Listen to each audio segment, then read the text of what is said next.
Treyarch is set on making Ultimate Spider-Man the biggest and most ambitious Spider-Man game ever made. To pull it off, they'll stretch every resource they have to the limit. It's a pretty amazing thing, the scope of a project like this. We are currently staffed at 85 people on this project. We have a group of around 12 to 15 animators, 17 programmers, 7 production staff members, 15 game designers. We have a whole team of 3D modelers who create all the geometry for the game, and then a whole subgroup of that of guys who do the 2D artwork. We have a special effects team, the whole audio department.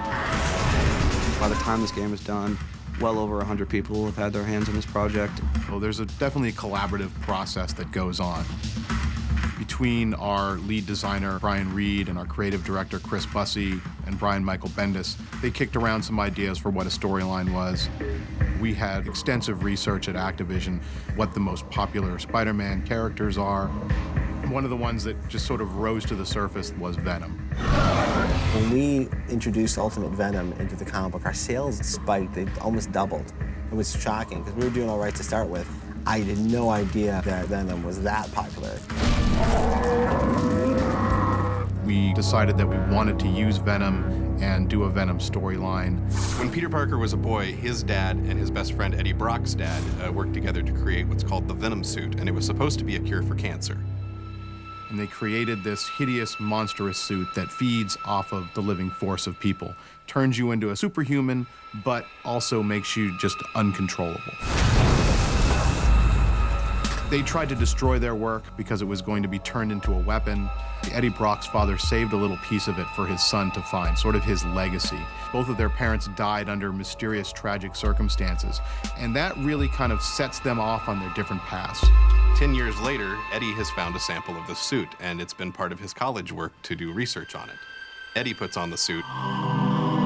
He becomes permanently bonded to it and becomes Venom. Eddie loves the power. He craves the darkness. Instead of wanting to get rid of the suit, he wants to learn how to control the suit and really be the supreme evil. So that's what happened in the comic book. Where we come into the story, it's 3 months later. Eddie Brock is still loose in New York with Venom on him and is completely out of control. And as the two come back together, this mystery of how the suit came into being, what happened to Peter Parker and Eddie Brock's parents.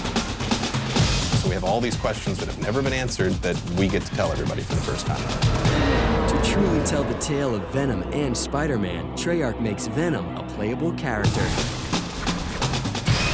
We definitely wanted to have that be a big part of the game. There's this central storyline that's going on, and there were key points where if you only knew it from the Spidey side, I guess there's no such thing as a slow day when you're a big-time superhero. you would never get what was going on, and so it was essential that we had you play from the Venom side.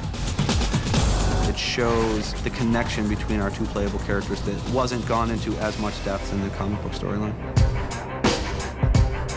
I love playing Spider-Man. I mean, it's fun to swing around, but the idea of destruction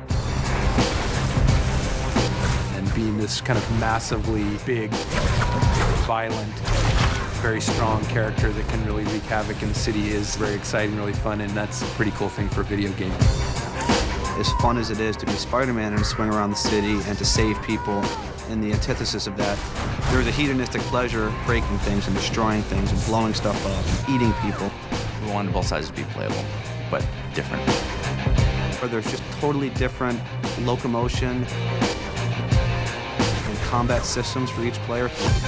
Spider-Man is very graceful, he's agile, his combat's frenetic, he's acrobatic, he's fast, he jumps off the walls. He's everything you expect a young 15-year-old spaz to be able to do after being bit by a radioactive spider. It's more frenetic. It's